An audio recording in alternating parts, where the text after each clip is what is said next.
Hi, everyone. I'm excited to welcome Heather Pierce Campbell, the legal website warrior, today. She and I will be talking about an area of website development and content marketing that we all love to ignore as small business owners, website terms and conditions, and we'll talk a little bit about legal stuff more generally for small businesses. And we're definitely going to pay some attention to online terms generators like Termageddon, which I think is very popular. Other templated legal documents, and of course, what AI might mean for all of this and for all of us in the B2B marketing world. So before we dive in, Heather, please say hello and give everyone a little bit of your background. Excellent. Well, first of all, great to see you today, Andrew. Happy New Year. And yeah, the quick overview for me is I'm based here in Seattle, Washington. I've been practicing law for over 20 years. I might be in my 21st year now. And my area of focus really has been for many years small businesses, and particularly small businesses with a heavy online presence, meaning that's largely where they're located. They do a ton of, we'll just call it dissemination, distribution of information, various kinds of information. They're often what I call information-based businesses, a lot of experts in that category, a lot of professionals, a lot of folks who are leaving professional spaces and using the online world as a way to really grow their businesses, and get their influence and their impact and their education out there into the world. But have worked with a variety of online businesses over many years. I have two businesses, both my legal practice, Pierce Law, PLLC, based here in Seattle. And that, through that, I do the vast majority of my work. It's everything from, helping people form a business to protecting their online content, their intellectual property. That includes trademark registrations. So it's quite a range, lots and lots of business contracts as well that help these businesses run. But the core thing that every single one of my clients needs is online legal protection because that's the hub of their business. So I spend a lot of time there with my clients. And in my second business, the Legal Website Warrior, which I launched, gosh, 10, 11 years ago now, its focus was exclusively these folks in the online and virtual space who are not well served by the traditional legal market. And so I have created a bunch of tools, automated education, templates myself, bundles of documentation that are for a very specific niche of the small business online marketplace. So you mentioned a couple of things there that seem Mhm. sort of interesting. The first thing I wanted to dive into was, sort of this cost-cutting measure, right? Like I think a lot of small business Mhm. owners are always looking to cut costs and tempted to cut costs maybe where they perhaps shouldn't. But it seems like you've taken a path of trying to bridge the gap between what small business people frequently think of as very expensive, bespoke legal services and fully cookie cutter templated kind of things that may not fit. So you mentioned niche. So I'm curious, do you adapt some of those templates and approaches that you talked about to different verticals or different kinds of businesses? And tell me if I'm right. Are you sort of trying to bridge that gap in between the two extremes? Absolutely. So I've always been, how do I describe it? I consider myself a creative person within the law. I'm not that traditional, meaning that the way my brain thinks is fastest path to whatever the result is that we're trying to achieve. And so throughout my career, I have often brought in tools and strategies that are non-legal, that are practical as a way to make problems go away faster for my clients. Because the way I approach any client problem is not how can not how can help them solve this just from a legal perspective. It's how can I solve this and how do we do it quickly and effectively so that it's off their plate and they can move on and keep building their business. Interesting. S- Yeah. Uh, you So, know, Go ahead. yeah, no, didn't mean to cut you off. It brings to mind that, we try and not make things adversarial for at least for until they have to be adversarial, That's right. anytime that we're working with our clients or prospects. So our standard agreement, I'd love to say it's one page, but it's a little longer than that. But it's written very cheekily, and it was Mhm. done by a lawyer, and we agreed with how it should be updated. And I've had reactions to it ranging from, "Hey, this is great," including from lawyers who've said, "You're covered." Mm. It's definitely a different kind of thing than I've ever seen, but you're covered. To other people who have written back to say, this looks like it was written like by a child.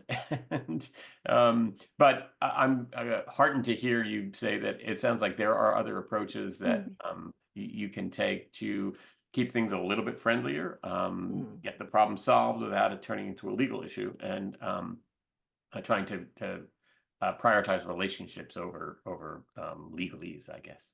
Totally. It's a very I call it a very holistic view, holistic approach to not only legal solutions, but how legal solutions, which I really consider a system, when legal support is done right, it's a system that's integrated with a business that supports all their other systems, supports their marketing, supports their sales conversations, supports their back end structures, right? The parts of the business that you don't see, supports their enrollment process, supports that, actually putting the contract and the terms when it's done right in Yeah, place to support and facilitate an easy client enrollment process. You don't want legal getting in the way of business, right. but you need some essential legal supports to make sure that things run smoothly, that you've got your IP protected, that you're supporting that client relationship. And a lot of people think, well, aren't contracts like fences? They're like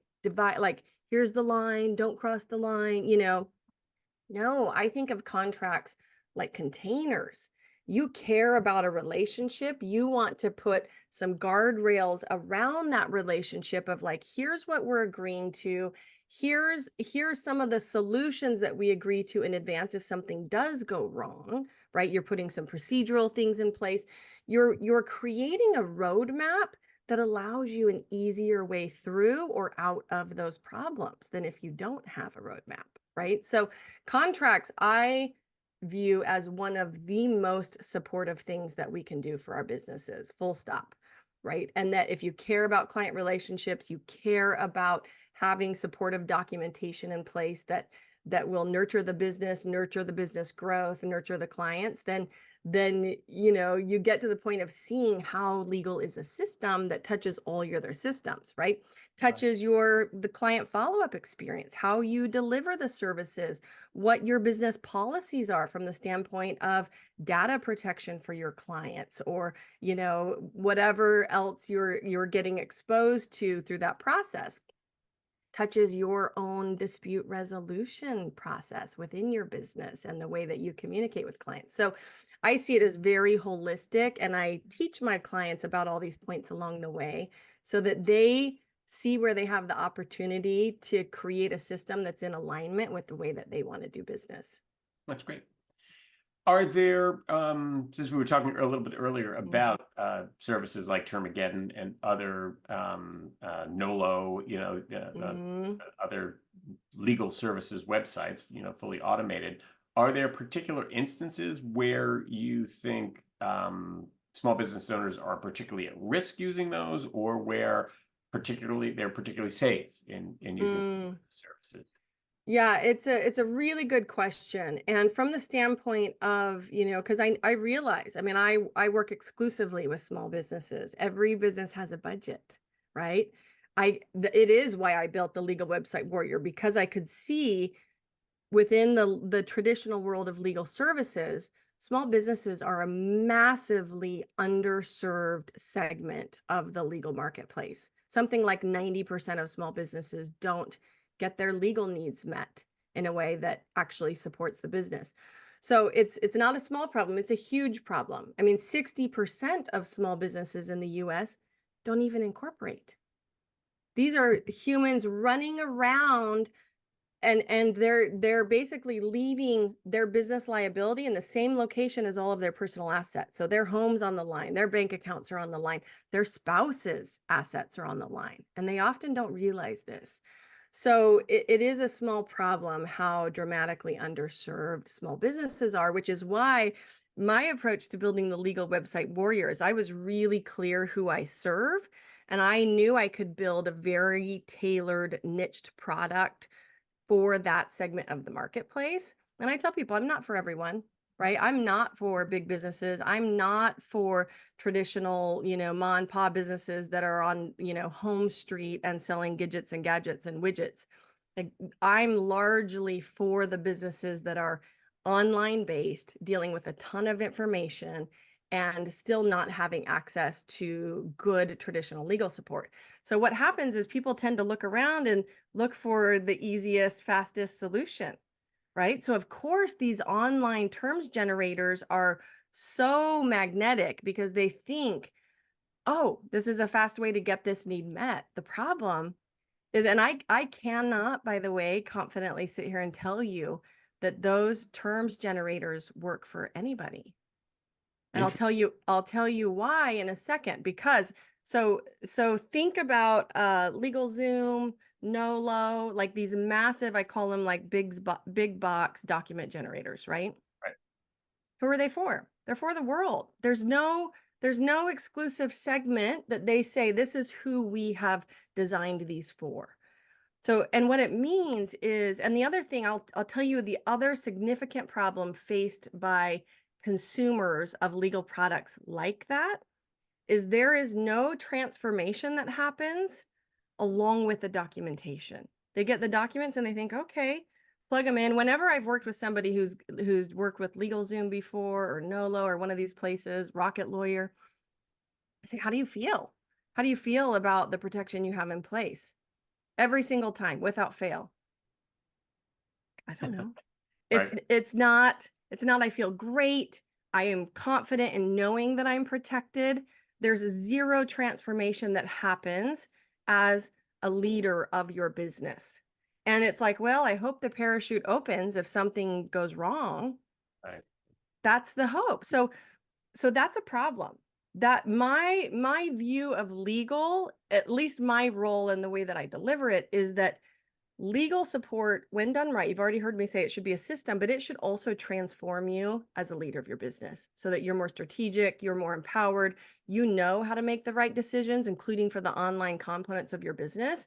Let's be clear, there's a ton of those decisions, right? So my goal is providing the education and transformation along with the documents. That's what caused me to build the Legal Website Warrior.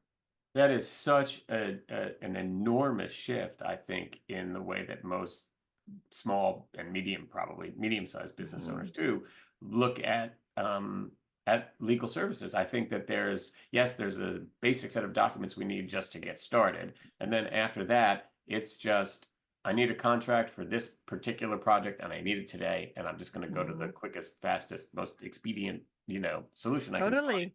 as opposed to what you're talking about, which really is a much more, I don't know, holistic, if that's the right word, approach Mhm. at that. It's interesting that you talk about how legal touches on every part of your business. That's kind of the way we talk about marketing, because everyone's got to be involved, right? They Mhm. really, you're not going to get very far with your marketing if it doesn't align with the other Your aspects. sales process and your Right. follow-up experience, right? This is it.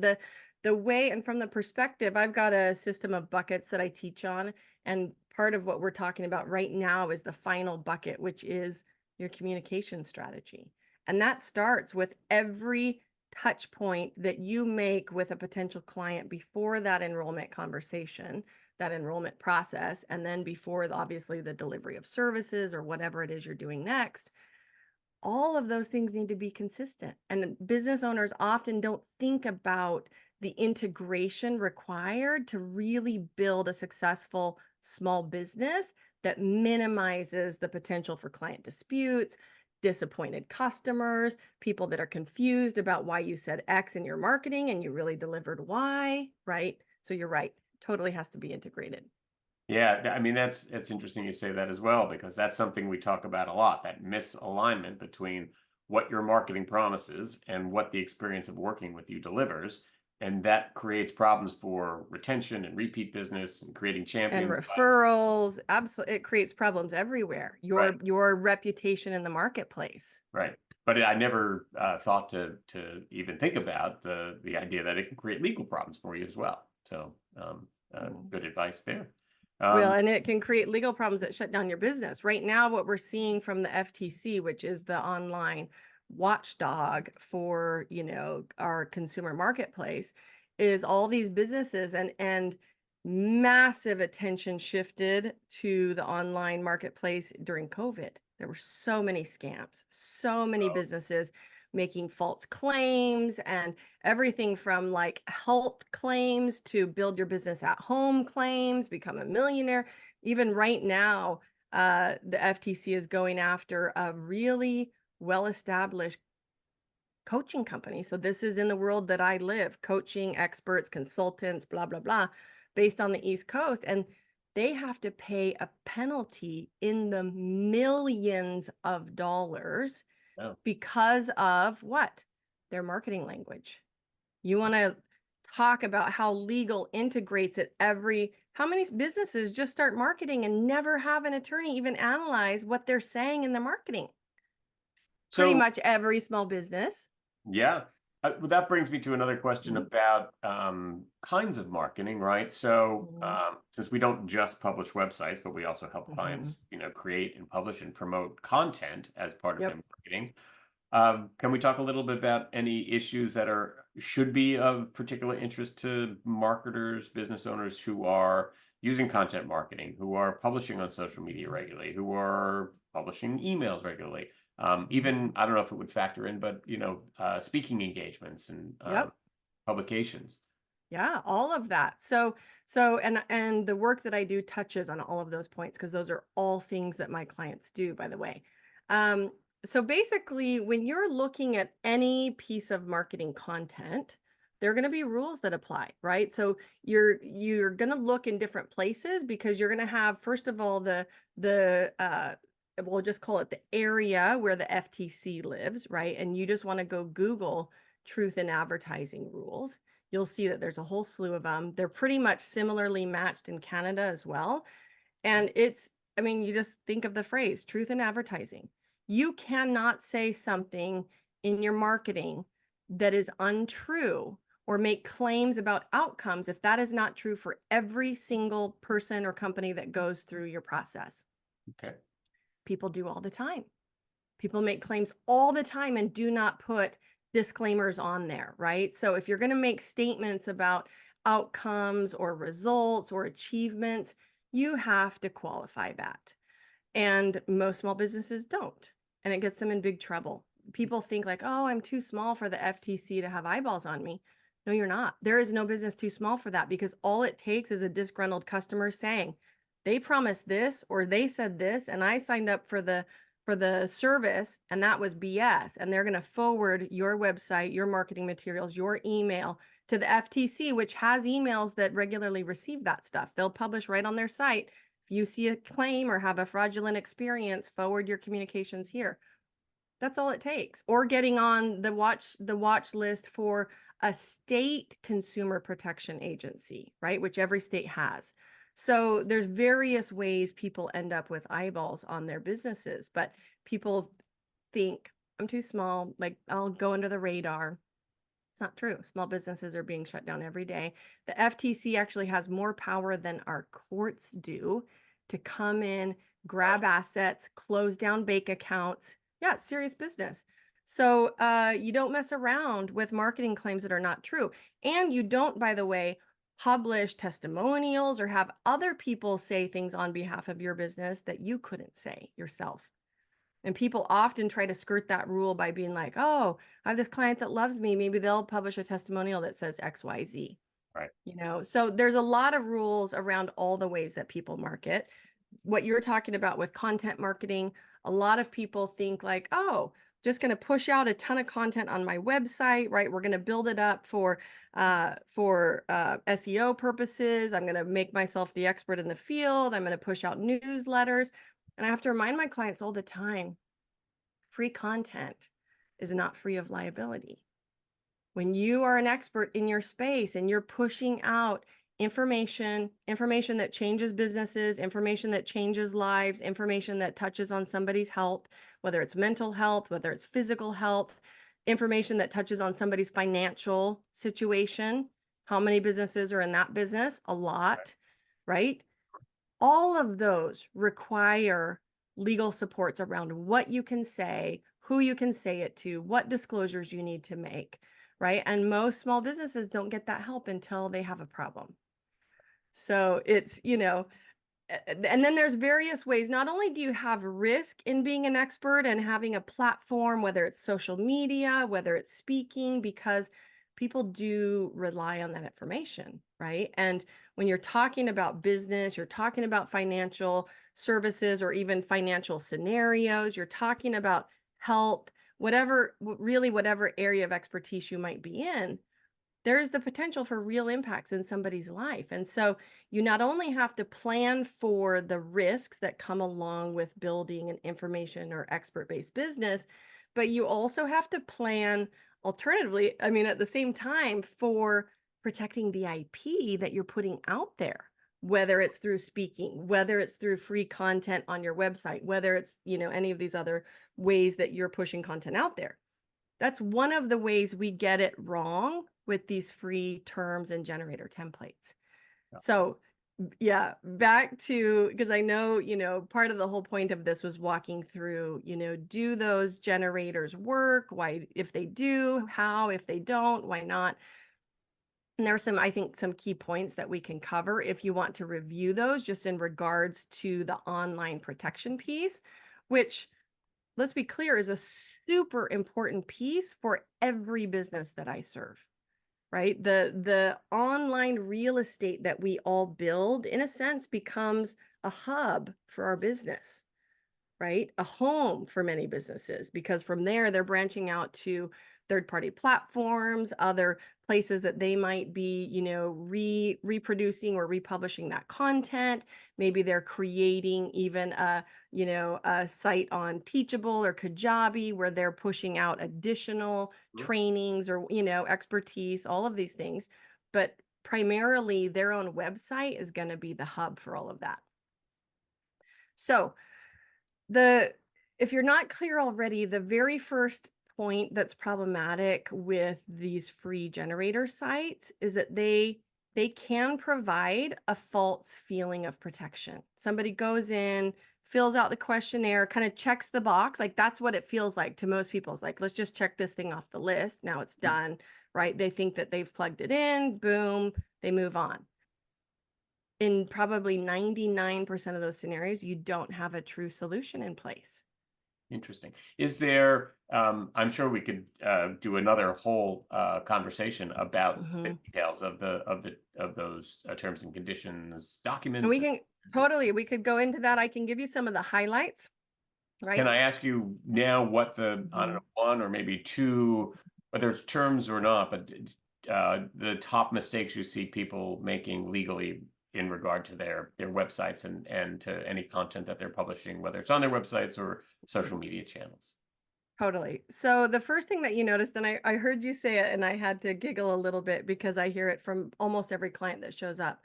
You said, I wish my client agreement was down to one page or something, but it's not. That's what we want. We all want it to be that easy. It's not that easy. And I have to every day ask my clients, do you want one page or do you want actual protection for the relationship and for the work and for your IP? Like, it's either or. You don't get that in one page, regardless of how simply you write it. And there's a reason for that. We have a whole body of work where courts have had to do the job of interpreting this legal language and determining what it actually means. And it's like there's a really famous case where millions of dollars was on the line over the placement of a comma. It was a huge construction dispute, right? Was this phrase a modifier or was it all one phrase?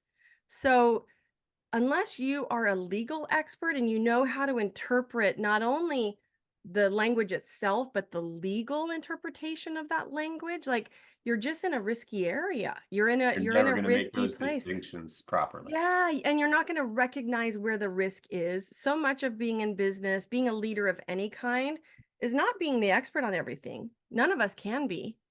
It is about being able to issue spot sufficiently where we go get the right help, right? Yep, that's an excellent, excellent point, and one that I think all business owners, small, medium, or large, should remember. Bring Yeah. in the So experts when you need the experts. bring in the experts, and unless you have legal training, you are not going to be able to issue spot those issues for yourself. And so, starting with the questionnaire that you get asked when you go to any terms generator, most people fill out those questionnaires wrong. I literally just walked through this entire scenario with a client who not only has the terms on his own website, he's in the website design world, he's pushing those terms out onto every one of his clients' websites. And I'm like, Wow. whoa, whoa, whoa. Like, step back a moment. Number one, you have risk in your own business based on your use of these terms. But now you've put yourself in a legal position of providing this automatically to your other client. Like, if you are not a legal service provider, and the funny thing is the number of times I've had to do takedown requests, I have worked with some really high profile experts in the industries that I serve. Mhm. They've got millions of eyeballs on their businesses, right? I've had to do so many takedowns of people around the world just taking their legal copy right off their site, not even changing the business name and just plugging it right into their own website. So Wow. one, that's copyright infringement. They didn't pay Mhm. for that documentation. Obviously, with a free terms generator, you're not infringing. But for people that are like, oh, I'll just go borrow it off of somebody else's website who's in my industry. No, they probably paid for that if it was done right. And now you've just stolen it and are Yeah. using it on your own site, right? So people just don't think it through. Back to the terms generators, most people answer the questions wrong. So my client who'd walked through this, and I literally walked through the questions with him because I wanted to see, like, did he know, could he issue spot legally what the problems were? No, of course he couldn't, right? And so, it said, do you collect information from people in the EU? And he was like, no. And I'm like, well, are you geographically excluding them from access to your website? He's like, no. I said, are you turning off your Google Analytics so that you're not collecting anything if they end up clicking through to your site? He's like, oh, no. I'm like, you're totally collecting information from the EU. You not only need to comply with like the GDPR level of privacy issue, but you need to track who in your system is in the EU, Yeah. right? And so flat out of the gate, he's violating his own privacy policy, which is a huge no-no if you actually have a privacy issue. And he just didn't know, right? He Right. just didn't know. It wasn't bad intent, but there are issues like that all the way through those questionnaires where people are like, because it's going to ask you about specific state laws. There are new privacy laws being passed. Vermont, Utah, Montana is coming down the pike, Texas, Washington, right? And these terms generators will often ask you, like, are you required to comply with this new law? How are people supposed to know that? Right. Right. And so they're Or like, oh, well, I'm not in Vermont. I'm just going to check no. yeah. Right. So these, like, it may seem really simple. It's not simple. And this Not takes us, just not just the knowing whether you need to check yes or no to those questions about the EU, Vermont, or any other jurisdiction, but understanding what checking yes means means, for your business, yes, and understanding. And I think this is where we run into issues with clients all the time, not understanding that yes, just having Google Analytics on your site means you're collecting personally identifiable information, that's and right. even if You're you one of the don't. few people outside of the legal world that actually knows that. Most people do not think that Google Analytics personal identifying information. They think it's credit card and name and Right. that kind of Right. stuff. No, you have a single opt-in form that's either collecting an email address. They're like, oh, well, I don't even collect names. I just have an email address opt-in. Boom, done. Personal identifying information. Google Analytics. Well, I don't have my opt-in form yet, but Google Analytics is turned on. Boom, done. You're Right. required to comply with the law. Most people do not understand this. And this is the other thing along that same line that I get asked constantly. well, I don't have like a massive website. I've got like an opt-in page, that's really kind of like a sales page and then like an about page. Like that's it. I'm like, are you publishing information? They're like, yeah. Are you collecting information? Well, yeah, I've got that opt-in form in Google Analytics. Are you selling something? Yeah. You are doing all of the functions that online websites are designed to do, whether it's one page or two pages or 100 pages. You have to protect against those functions. Yeah, Heather, it might be time for Andigo to do a legal review with you. Um, Which we can do. Yes, which we um, definitely can do. but thank you so much for your time. Tell folks where they can find you if they had the same reaction to this conversation that I just have had. And let's be clear, because I know you're going like, oh my gosh, this was not what I wanted to hear. No, Probably. but it's good to hear because even just being in the business that I'm in, we're Mhm. exposed to this much more frequently than Yeah, most small business owners are. And even to me, once you really start digging into it, it is overwhelming. Even if you yeah, sort of feel like, hey, I know that just putting Google Analytics in place means I'm collecting PII. That's yeah. still once you just dive into it and realize what's at risk, it does make it worthwhile to talk to an expert and make sure there are no blind spots in anything that you're doing. Totally. Well, and the here's what I love about entrepreneurs. I'm going to say this because it really is a strength that we have. If you have chosen, first of all, if you've chosen entrepreneurship, you are in a huge minority, right? Like massive minority compared to the general population. So I love Mhm. you already because you have the courage to do something that is a calling or that you have such a strong desire to do. You're willing to take on substantial risk. Most people are not willing to do that. And you've like think of everything you've had to learn along the way. How many of us signed up for, creating our own business and then we're like, "Oh my gosh, I've had to learn information technology and I've had to learn sales and I've had to learn, Right. marketing and I've had to learn like all this crazy stuff that I really did not understand what level I'd have to go to learn that." Like we have a ton of elbow grease. Yeah. And Yeah. you legal is one more of those topics. You don't have to become an expert in it, but you do have to open the door to it and say, I'm going to learn what I need to learn to properly lead and grow this business. You And just bring have the to make the experts for everything decision and else. then bring the experts in because really all you need is a map. Even though you may be feeling like Andrew, like a little overwhelmed and legal can feel that way, doesn't have to be. You don't have to do this stuff all at once. You Right. can stair step and build in your protections over time, but you just need somebody to say, hey, here's priority number one. Here's where you should start.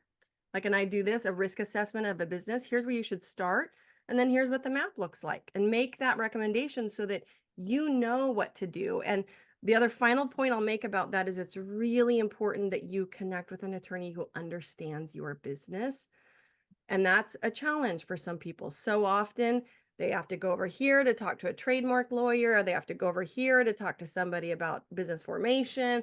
They have to go over here if they've got a litigation issue. Makes it really challenging for small businesses to actually get the support that they need, right? Which is why I just give away the map. I want people to have the map to their business. Well, again, thank you so much. It's really been a fascinating conversation and hugely helpful to me, and I imagine to everyone else we share this with.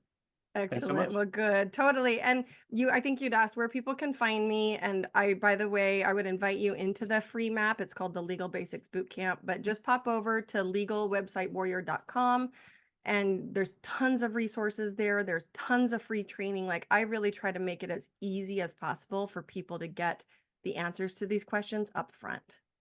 Excellent. Thank you so much. Thank you, Andrew. Bye-bye.